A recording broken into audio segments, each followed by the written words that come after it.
pessoal, tudo bem?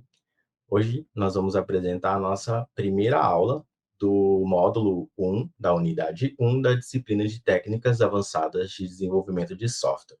Esse nosso primeiro módulo, nós vamos tratar sobre programação web, né? E a nossa primeira unidade é uma revisão dos fundamentos web, que muitos de vocês já fizeram uma disciplina chamada Fundamentos Web. O conteúdo, né, dessa nossa unidade, ela vai ser dividida entre uma motivação.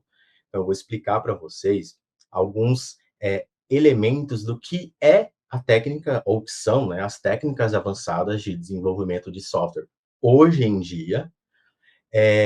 Nós vamos fazer, então, a nossa introdução aos fundamentos web. A gente vai relembrar ali tecnologia web, alguns protocolos, como que funciona o HTML, né, a linguagem de marcação. Vou apresentar para vocês um diferencial entre o que é o XHTML, né, o HTML especializado em XML, e a evolução para um padrão atual, que é o HTML5. A gente vai falar sobre a diferença desses padrões, né? E, por fim, comentar sobre o CSS, que é a folha de estilo, tá? E lá no final dessa nossa primeira unidade, eu vou apresentar, então, um estudo de caso que vocês vão poder utilizar para aprofundar o conteúdo, para praticar o conteúdo ao longo de toda a nossa disciplina. Nós vamos iniciar, então, em cada uma das unidades, eu vou explicar para vocês quais são as atividadezinhas que vocês vão poder fazer, né, prática, para poder fixar esse conteúdo. Então, vamos lá.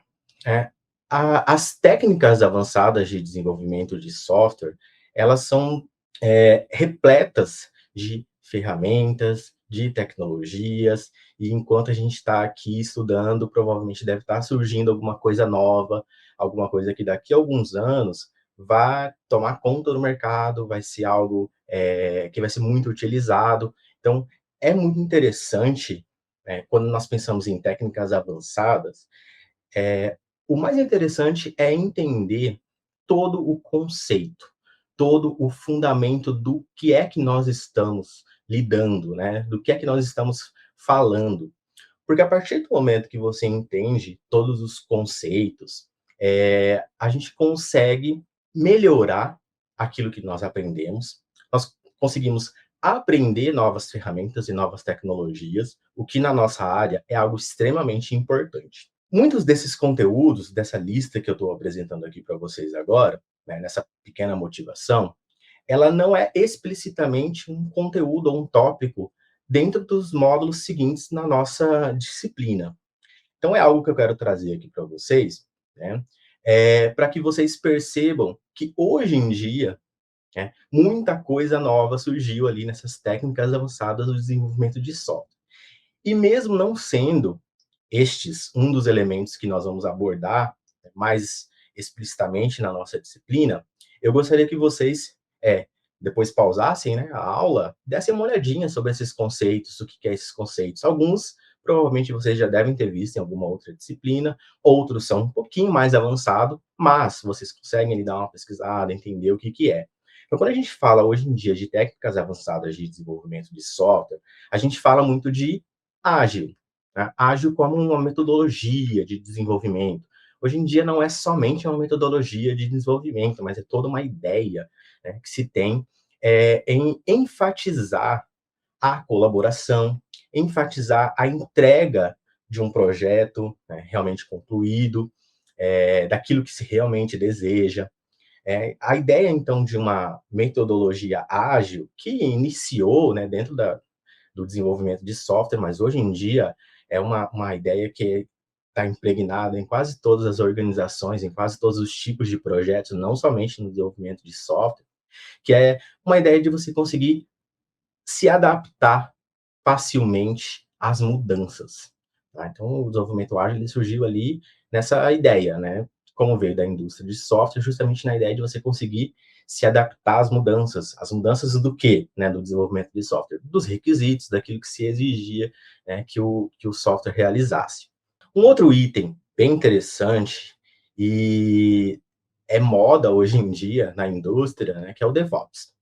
Tá? O DevOps é também uma outra cultura, é uma ideia, né, que a gente tem de integrar o desenvolvimento de software, daí vem o dev, né, com as operações de tecnologia da informação. A ideia de DevOps é fazer uma colaboração, geralmente o mais automático possível, né, dentre as equipes de desenvolvimento e as equipes de operação. A ideia de DevOps é você melhorar a eficiência, melhorar a qualidade daquilo que está sendo desenvolvido. Então, como está um pouco mais voltado para software, ele fica bem específico, então, para os projetos de desenvolvimento de software. CI/CD, né, que é a integração contínua ou entrega contínua, faz parte também dessa cultura de DevOps. Surgiu ali aliado ao movimento ágil, às metodologias ágeis, que traz basicamente uma ideia de que você consegue automatizar todas as fases, todas as etapas de um projeto de desenvolvimento de software e fazer com que essa liberação, a entrega, né, o release, o software pronto, consiga ser quase que automático, passando por quase todas as fases de desenvolvimento. Outro item é a computação na nuvem. Então, hoje em dia, os recursos computacionais, aquilo que está sendo realmente processado, aquele conjunto grande de entradas e tudo mais, ele acaba sendo ali processado em algum lugar, né?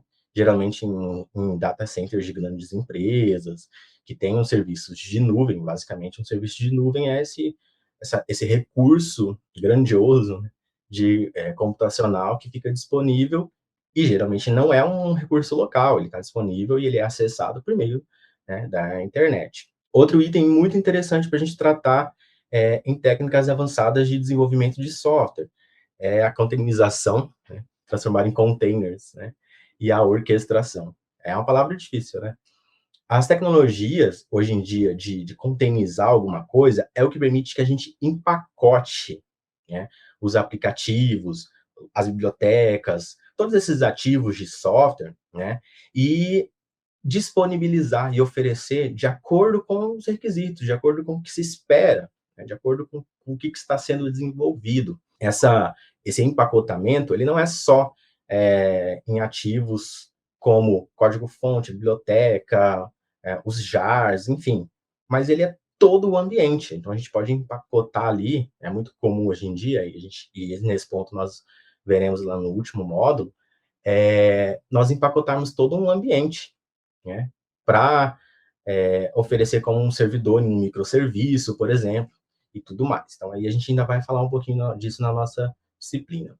O low code ou no code, o desenvolvimento que não necessariamente você precisa programar, né? É um desenvolvimento que é sem código, ou quando tem código, é muito pouco a quantidade de a necessidade de conhecimento em programação para que se crie os aplicativos. Hoje em dia é muito comum, principalmente para especialistas em algumas áreas que não sejam na computação, na tecnologia da informação, trabalhar com low code ou com desenvolvimento no code, onde ele não necessariamente precisa conhecer as linguagens, a lógica de programação em si, mas ele consegue, né, por meio dessas ferramentas, criar software para alguma finalidade específica, ok?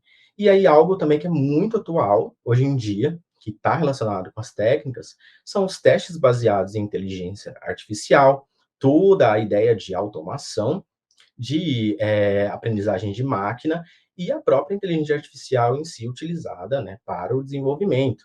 Hoje em dia, então, para quem vai trabalhar com os DevOps, integração contínua, entrega contínua, por exemplo, hoje em dia a gente tem diversas ferramentas baseadas em inteligência artificial que nós podemos utilizar para apoiar no desenvolvimento. Então, isso aí são temas que são bem interessantes de se tratar. Então, voltando ali agora, a parte da introdução à web e aos seus fundamentos. Por que é interessante a gente relembrar estes elementos?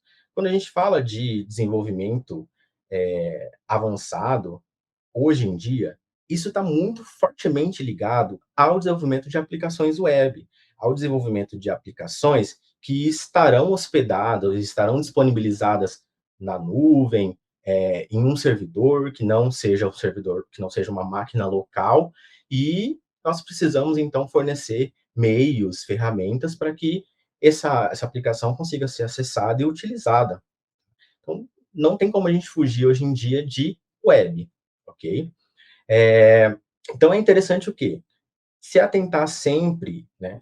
Sempre lembrar desses conceitos básicos. Então é interessante, antes mesmo da gente começar com as técnicas avançadas, fazer ali uma releitura, revisitar esses conceitos fundamentais, não só de fundamentos web, mas de programação, a estrutura de programação, algoritmos, né? Como está ali na nossa apresentação, a lógica de programação. Algo muito interessante na nossa área é que a gente consegue, a partir do momento que nós aprendemos simplesmente lógica de programação dentro da computação, a gente consegue, então, adquirir, né, esse raciocínio algorítmico.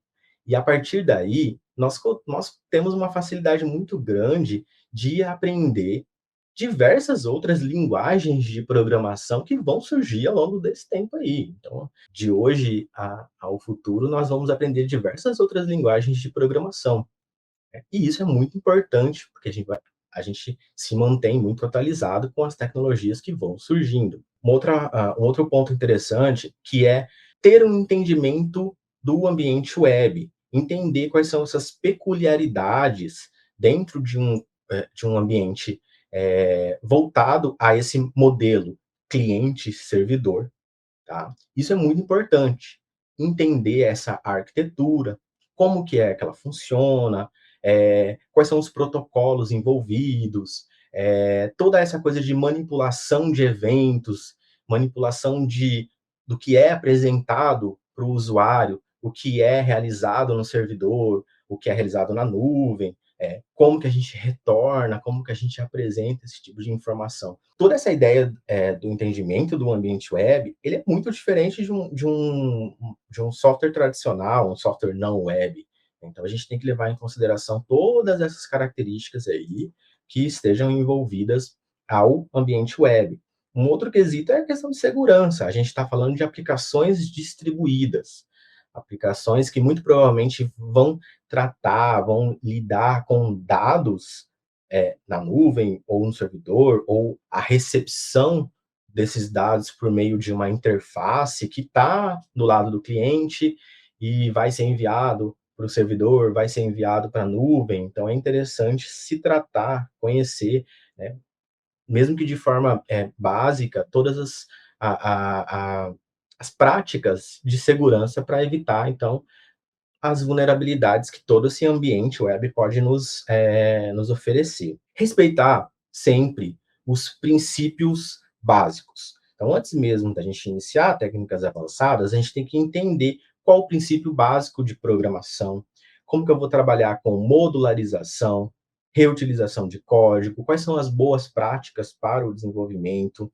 né? Então, tudo isso vai contribuir para que a gente consiga escrever código que seja que tenha uma facilidade de manutenção maior, que ele se torne independente de nível de complexidade do projeto. Então, independente de qual é a complexidade do projeto, ele consegue manter esses princípios básicos de ser modulável, né, de ser separado e tudo mais. Muitos tópicos desses aqui nós vamos ver nos nossos próximos módulos também. E o entendimento de ferramentas e das tecnologias envolvidas.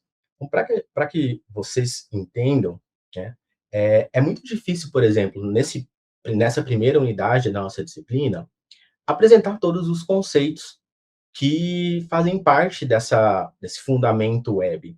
Né? Qual que é a ideia, então, por trás da nossa disciplina? Apresentar os conceitos básicos que vão ser utilizados na nossa disciplina, como que é que nós encontramos essa informação. Vou dar um exemplo, né? Nós vamos daqui a pouquinho falar sobre HTML. O HTML, ele tem uma infinidade de elementos que são disponíveis para que a gente consiga mostrar conteúdo web, por exemplo. Seria impossível, em uma aula de 30 minutos, né, apresentar todos esses elementos, né? Mas eu já digo que existem esses elementos, né, que eles podem ser encontrados em determinada documentação, né, e quando for da necessidade de cada um de vocês se especializar, né, ou pesquisar algo muito específico relacionado a como apresentar determinado conteúdo em uma página web, você já tenha de conhecimento, né, uma compreensão ali de qual é a tecnologia envolvida, e você consegue depois, com mais precisão, com mais tempo, ir lá consultar e entender os detalhes né, mínimos de como que a coisa vai funcionar efetivamente. Então, para a gente relembrar, toda essa ideia do ambiente web, o ambiente web, ele basicamente, ele vai estar em uma pilha de protocolos, né? Dentro uma sequência, uma sequência de camadas de protocolos que vão nos disponibilizar, fazer com que a aplicação, né, fique disponível no lado cliente, né, que a gente consiga interagir com essa aplicação do lado cliente, né, executar os eventos, fazer as nossas chamadas, enviar as nossas informações para o lado do servidor, requisitar essas informações do lado do servidor, e tudo isso nós fazemos, e essa pilha, né, de protocolos que a gente vê ali, ela é quase que totalmente transparente, principalmente para os usuários mais leigos, né? Ele vê a página e o que tem por trás disso, essa pilha toda de protocolos que existem, né, é basicamente invisível. E é interessante que seja assim invisível, né? Porque ele só vê a mágica da aplicação. Tá? Então, eu já comentei ali sobre cliente, servidor, nuvem. A gente sempre está falando sobre essa ideia de cliente, servidor e nuvem e tudo mais. Então, vamos atentar aqui para a imagem, né, que eu trouxe para vocês. Tem basicamente duas partes, né, que dizem a mesma coisa, tá? Então, quando a gente fala de client side, o lado do cliente, ou server side, ao lado do servidor, a gente está falando justamente dessas duas partes, né? É, o client side, ou o lado do cliente, é aquela parte que está em contato direto com o usuário. A máquina local, a minha máquina, a sua máquina de onde você está assistindo esse vídeo, seu celular, enfim, né, o dispositivo que você tiver utilizando para consumir, né, essa aplicação. E aí a gente chama isso de lado, né, do cliente, né? E usando um termo mais específico do desenvolvimento web, é o front-end, né? É o lado é o lado de frente, né, do que está sendo apresentado dessa aplicação. Quando a gente fala ali, então, do lado do servidor, a gente está falando de toda aquela infraestrutura que se tem nos servidores web, servidores de aplicação, os bancos de dados, que podem muitas vezes estarem disponíveis em serviços de nuvem, em grandes data centers, com diversas aplicações rodando ali ao mesmo tempo, dispersas, né, distribuídas no mundo inteiro, né? E aí, quando a gente pensa nisso, a gente está pensando justamente no lado do servidor e, analogamente, né, utilizando o termo do desenvolvimento web, a gente está falando do back-end, né, que é o lado de trás da aplicação, né? E geralmente é aquele lado que, para um usuário final, é o lado que ele quase não vai ver, ele vê ali o front-end e toda essa parte da frente, né, da aplicação. Então, quando a gente fala de uma estrutura de um documento HTML, então, assim, a estrutura de um documento HTML, ela é basicamente como você está vendo aí. Ela é uma árvore, tá? Quem já viu estrutura de dados ali vai relembrar um pouquinho da estrutura de árvore, né? Ela é uma árvore composta de elementos, né? Os elementos, de acordo com cada um dos padrões HTML, eles podem ter uma ordem obrigatória ou uma ordem específica, ele pode conter atributos específicos, tá? E aí a gente vocês vão poder ver isso daqui a pouquinho, né? Então, basicamente, uma página HTML, um documento que a gente está vendo, que vocês estejam vendo agora no navegador, ele é basicamente uma composição de outros elementos dentro do padrão HTML, né? Quais são esses elementos? Então, ali a gente já tem dois elementos básicos, tá? Se você dá uma olhada no terceiro nível da nossa árvore, nós temos a head, né, e o body, que é a cabeça e o corpo, né? Basicamente, a cabeça e o corpo. A cabeça é onde nós colocamos todos os metadados da nossa aplicação, todos os metadados da nossa página. Qual é o título, quais são os links externos, quais são os componentes, as bibliotecas que ele vai pegar em outras páginas, qual é o CSS, que é a folha de estilo, enfim, né? E o body, que é onde tem todo o conteúdo que é visível.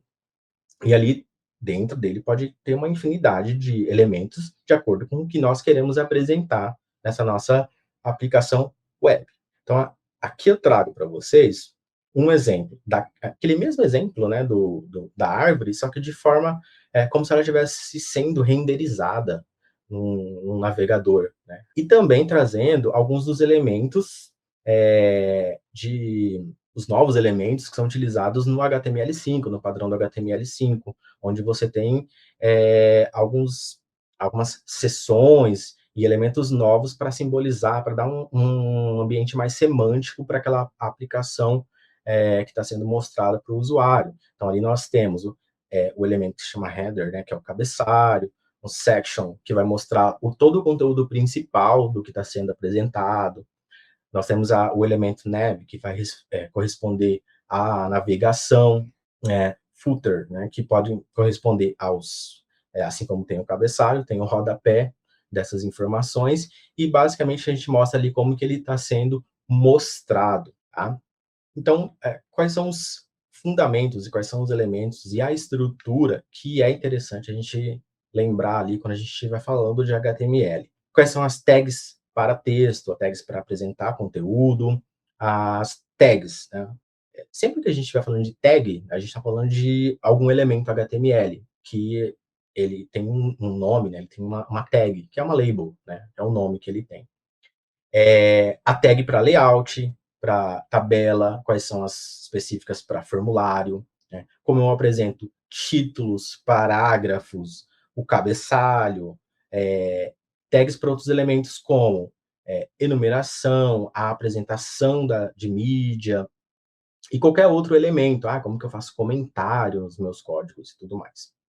E aí eu peço para vocês, né, se quiserem dar depois uma pausa, né, nesse slide e ir para o W3 School.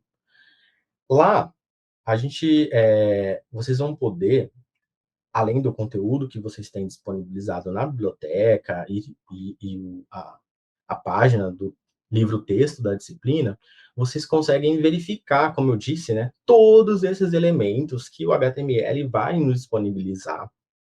Quais são o que corresponde a esse elemento, quais são os atributos que são obrigatórios para esse elemento, o que ele apresenta, o que ele deixa de apresentar, qual é o objetivo desse elemento. Então, quando você dá uma olhada no W3 School, assim que você entra na página inicial, ele vai mostrar uma infinidade de tecnologias para você aprender, tá? Então, aí as primeiras é o HTML e o CSS, que vão ser alvo, né, desses nossos primeiros módulos. Quando você vai ali aprender HTML, por exemplo, ele já vai mostrar alguns elementos do HTML e tudo mais. Eu peço sempre que vocês deem uma lida, tá? Nesse material, ele tem uma leitura muito fácil, muito didática, tá? E aí a gente vai mostrar ali, ele vai fazer a introdução, né, do que é o HTML, quais são esses elementos básicos do HTML. Se você olhar esse texto aqui, ele é basicamente aquela árvore dos slides anteriores. Então, o que é um elemento? Né? Como eu disse para vocês, né, um elemento HTML é aquilo que tem um nome, a gente chama de tag name, né, que é a tag, que vai simbolizar, que vai representar um elemento. E aí, quando você for trabalhar com elementos do HTML para apresentar, por exemplo, formulários, gráficos mais avançados, que são renderizados no lado do cliente, mídia, por exemplo, vídeo, áudio, né? Como que a gente trabalha com esses elementos de mídia, outros elementos de API HTML5, que eu vou comentar daqui a pouquinho, que é a API de geolocalização, como que eu trabalho com a ideia de você fazer um armazenamento de informações no lado do cliente, enfim. Todos esses elementos são elementos bem avançados dentro do estudo sobre o HTML em si. E para a gente entender um pouquinho do histórico, relembrar um pouco do histórico do HTML, de onde surgiu e tudo mais, os primeiros padrões. Então, eu trouxe aqui duas tabelas para vocês conseguirem dar uma visualizada, né? O HTML, a primeira versão do padrão HTML, que é o HTML 1.0, ele surgiu lá no ano de 1990. 5 anos depois, né, a versão 2.0 em 95, 3.2 em 97, a 4 em 97 também, a 4.01 em 99, e aí depois eu faço uma pausa aqui rapidinho e vou lá para o XHTML. XHTML é um tipo, um padrão HTML que tem como base estar fortemente relacionado ao XML. Ele é basicamente um XML, na verdade, né? Por trás de toda a linguagem de marcação tem ali conteúdo XML. E ele foi por um longo tempo, né? Tem a versão 1.0 em 97 e a versão 1.1 em 99. A versão, o XHTML, até hoje em dia, ele é encontrado em diversas páginas e diversas aplicações, porque foi um padrão que ficou muito tempo sendo utilizado dentro das páginas, dentro da internet. Se vocês forem dar uma olhada depois, a versão do HTML5 ela é relativamente nova, né? Apesar de o padrão já estar sendo resumido, né, já está sendo desenvolvido, o início dele antes mesmo de 2014, a primeira versão do padrão só foi oficialmente divulgada no ano de 2014. Hoje em dia ainda existem diversos sites que ainda levam o padrão do XHTML. Mas assim, qual que é a diferença, né? Qual que é a diferença básica entre eles? E aí eu trago aí para vocês os principais conceitos, as principais diferenças entre esses padrões. Quando a gente fala de HTML, a gente está falando de flexibilidade, facilidade de uso e a ideia de tratar um suporte universal, independente de qual é o tipo de navegador, de qual é o tipo de dispositivo que está sendo apresentado. Então, a ideia é, eu vou formatar, né, eu vou apresentar o meu conteúdo tentando alcançar esses objetivos aí de flexibilidade, facilidade e suporte universal. O XHTML, ele é mais estrito, ele é mais restrito, né? Ele é um padrão mais fechado, onde ele leva em consideração, ele é fortemente baseado no XML, na linguagem de marcação de interoperabilidade. Ele tenta buscar sempre a ideia de consistência e traz ali o namespace, né, que é o suporte a qualquer outro tipo de documento do tipo XML dentro da sua aplicação web, por exemplo. Basicamente, né, qual a diferença? Eu escolho um ou eu escolho outro. Isso vai depender muito da sua aplicação.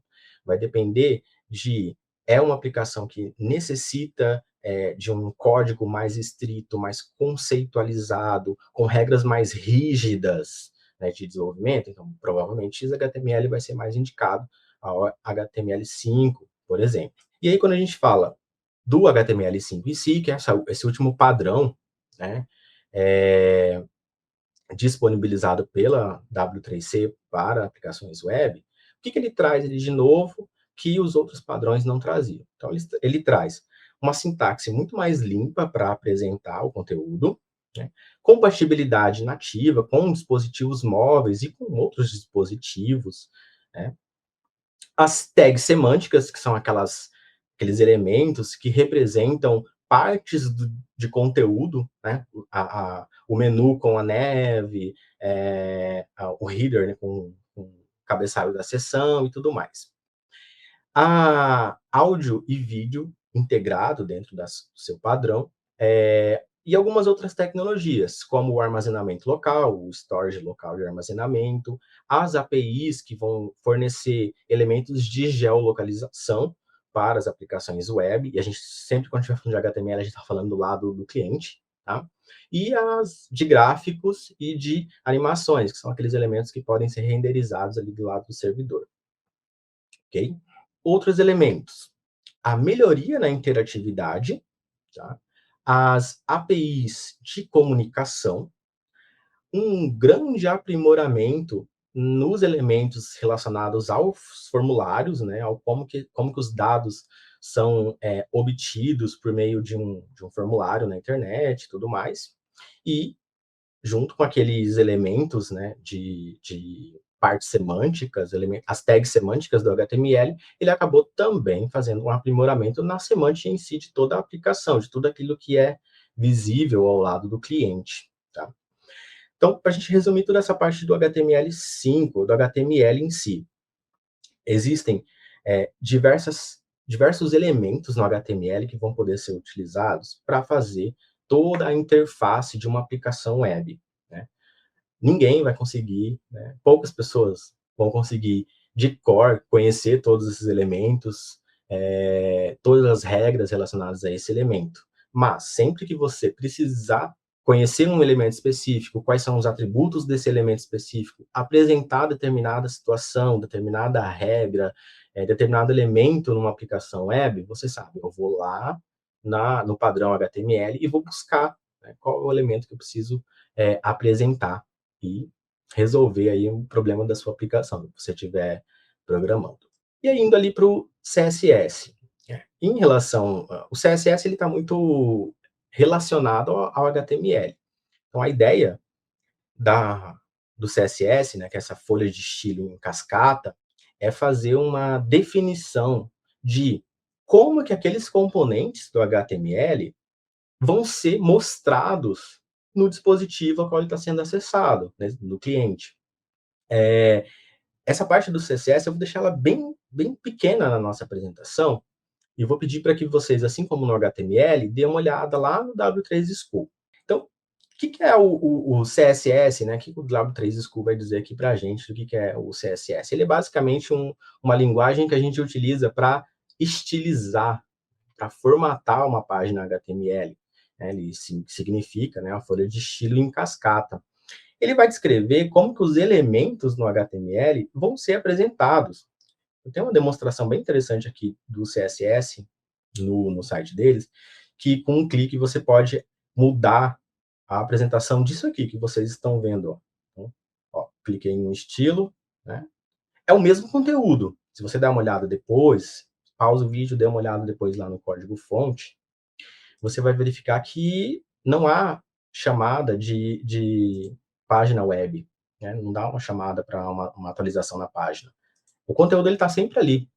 E ele sempre é o mesmo conteúdo, só que ele é apresentado de forma diferente, de acordo com qual é a folha de estilo que a gente ativa aqui no momento. Ah, por que a gente usa CSS? A gente usa para definir o design, para conseguir separar conteúdo da aparência. Então, eu consigo carregar conteúdo, né, como foi feito aqui na página da W3 School, eu consigo carregar o conteúdo e carregar várias folhas de estilo e aplicar do lado do cliente qual é a aparência que eu quero.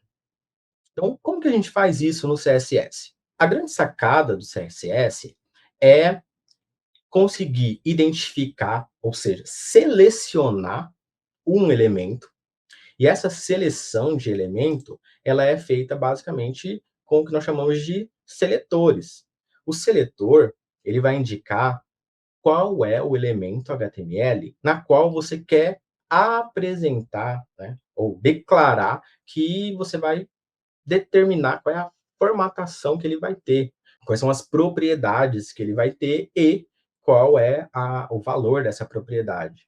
Então, por exemplo, a tag H1, que vocês estão vendo ali, é a tag da HTML que significa título, né? Geralmente é o título de uma página. Então, essa regra que vocês estão vendo, ela basicamente está dizendo o seguinte, olha, em todo título, né, você vai colocar que ele vai ser apresentado numa cor azul e com um tamanho de fonte do tamanho 12. Né? Então, a ideia do HTML é escolher os elementos, quais são os tipos dos elementos, quais são as classes, qual é a identificação desse elemento e aplicar uma determinada característica, que é chamada de propriedade. E assim como o HTML, existe uma infinidade de propriedades que podem ser aplicadas. E aí eu chamo sempre vocês para que deem uma olhada depois do material adicional para conhecer quais são essas propriedades, quais são os elementos possíveis para essa propriedade e tudo mais. Adianto também, quando a gente fala de técnicas avançadas, vocês devem ter uma ideia de que Existem frameworks prontos, tanto de HTML quanto de aparência, CSS, que podem e vão ser aplicados nas apresentações, nas aplicações que vocês vão fazer, né, para uma aplicação web. E aí, para finalizar, eu vou apresentar aqui para vocês qual é o estudo de caso que nós vamos trabalhar ao longo da nossa disciplina. Então, em todas as unidades, eu vou ter um espacinho para explicar um pouco sobre esse estudo de caso. Para a nossa disciplina, vocês vão fazer o desenvolvimento de uma simples aplicação web que vai tratar do gerenciamento de tarefas que vão ser realizadas. É como se fosse uma listinha de tarefa que você vai colocar nesse sistema, né, e você vai cadastrar essa tarefa, você vai poder visualizar quais são essas tarefas que você cadastrou, você vai poder marcá-las, né, como concluída ou não, né? E aí é o seguinte, para ajudar, eu trouxe uma página dentro desse site que vai mostrar ali todo o estudo de caso, toda a proposta que está sendo dada para vocês. E já adianto que eu vou, né, oferecer para vocês sempre alguma versão estável e funcional dessa aplicação. Então, nessa nossa primeira etapa, já tem lá disponibilizado, né, aqui tem todo depois vocês deem uma lida no material, e tem todo um código já disponibilizado ali no GitHub, né? Vocês vão lá, vão fazer download ou vão fazer um clone, né, do repositório, e já tem a nossa primeira versão estável do sistema de gerenciamento de tarefas, né? Seguindo toda a dica de instrução de execução, tudo que vocês precisam executar, vocês já vão ter todas essas funcionalidades iniciais, né, que são pedidas no nosso estudo de caso. E qual é a atividade que eu proponho que vocês realizem para essa unidade 1? É fazer a aplicação de um estilo, tá? Então, quando vocês baixarem e executarem essa primeira versão do nosso sistema de gerenciamento de tarefas, vocês vão ver que ele tem uma aparência muito limpa. Na verdade, ele não tem aparência nenhuma, né? É basicamente HTML puro. Então, eu convido vocês a fazerem a estilização dessa aplicação, né, que está disponibilizada. Ela pode ser feita manualmente ou utilizando algum tipo de framework CSS. Então, se vocês derem depois uma olhada no material disponibilizado para vocês, na unidade 1, já tem vários links, né, de ferramentas e frameworks CSS que vocês vão poder utilizar. A minha dica sempre em relação aos estudos de caso e em relação às ferramentas e tecnologias que nós vamos apresentar dentro dessa disciplina de técnicas avançadas de desenvolvimento de software leia muito a documentação dessas tecnologias e dessas ferramentas. A partir do momento que você compreender cada uma delas, você vai ter capacidade de apresentar, de aplicar ela para resolver alguns dos problemas que vão ser propostos na vida profissional de vocês ou mesmo na nossa disciplina, ok? Então, vá lá, aplique o estilo para esse estudo de caso e nas próximas unidades nós vamos incrementando essa aplicação e inserindo novos elementos de acordo com o que de acordo com o conteúdo da nossa disciplina, ok? Então, a gente fica por aqui. Até a nossa próxima aula.